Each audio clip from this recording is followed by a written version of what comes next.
Meerut GP block haunted house horror. ये कहानी है इंडिया के सबसे मशहूर भूत बंगलों में से एक मेरठ जीपी ब्लॉक की। संजय सिंह, जो मेरठ से 200 किलोमीटर दूर बसे एक छोटे से गांव का रहने वाला था, अपनी मां को लेकर मेरठ के जीपी ब्लॉक के बाहर एक स्टाफ क्वार्टर में रहने आया था। उसका जीपी ब्लॉक के चौकीदार की तरह पहला दिन ही था जब उसके साथ ये घटना घटी। संजय नौकरी मिलने के बाद बहुत खुश था, पर उसे ये नहीं मालूम था कि जिस जगह की वो चौकीदारी करने वाला था वो इंडिया की सबसे भूतिया जगहों में से एक कही जाती है। संजय की नई नौकरी लगने के कारण उसकी माँ उस रात उसकी मनपसंद खाने की चीजें बना रही थी।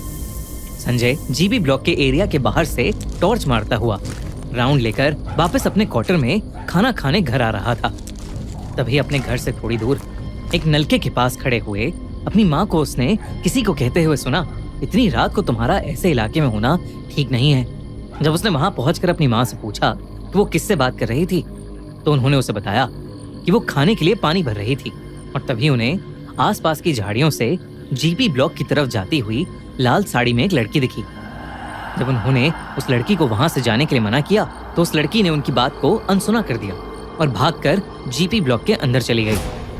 संजय और उसकी माँ दोनों को उस औरत का रात के इस समय झाड़ियों और जंगल से घिरे जीपी ब्लॉक के अंदर घुसना ठीक नहीं लग रहा था। और इस डर से कि कहीं पहले दिन ही जीपी ब्लॉक में कुछ अनहोनी न हो जाए, संजय वापस जीपी ब्लॉक के अंदर जाकर उस औरत को ढूंढने लगा।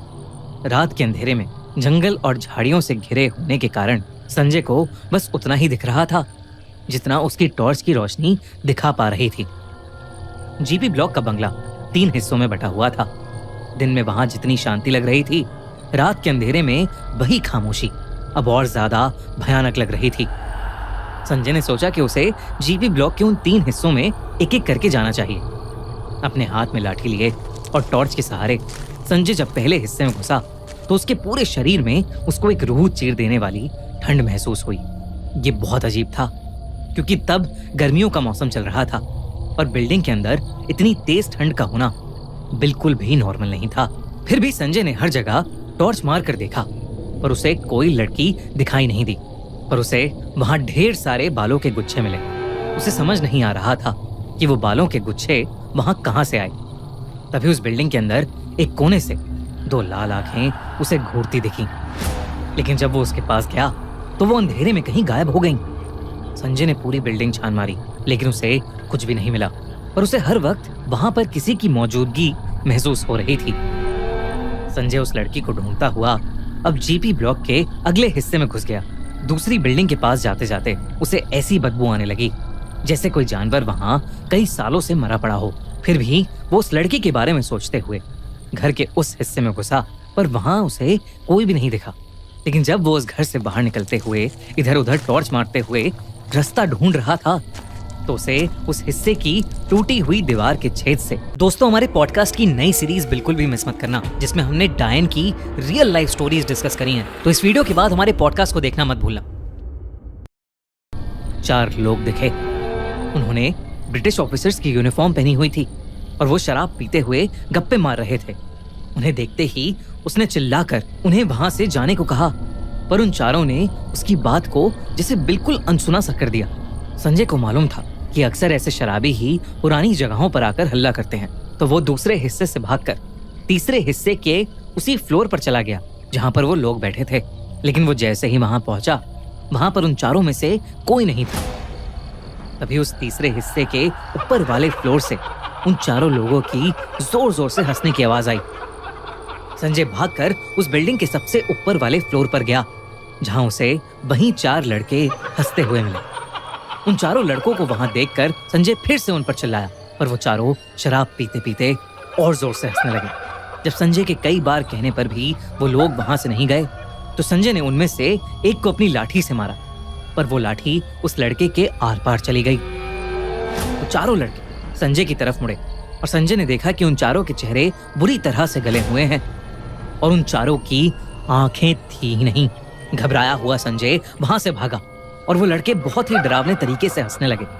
संजय वहां से भागता हुआ दूसरी तरफ से निकला जब उसने जीपी ब्लॉक के पहले हिस्से के पास से एक लड़की को छत के ऊपर चढ़ते हुए देखा, जो वहां रुककर अपने बालों को कंघी करने लगी। और संजय को बहुत ही भयानक तरीके से देखने लगे।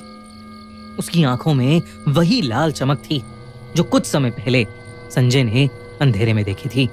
संजय को वो सब देखकर कुछ समझ नहीं आया और वो अपनी जान बचाने के लिए वहां से और तेजी से अपने क्वार्टर की तरफ भागा।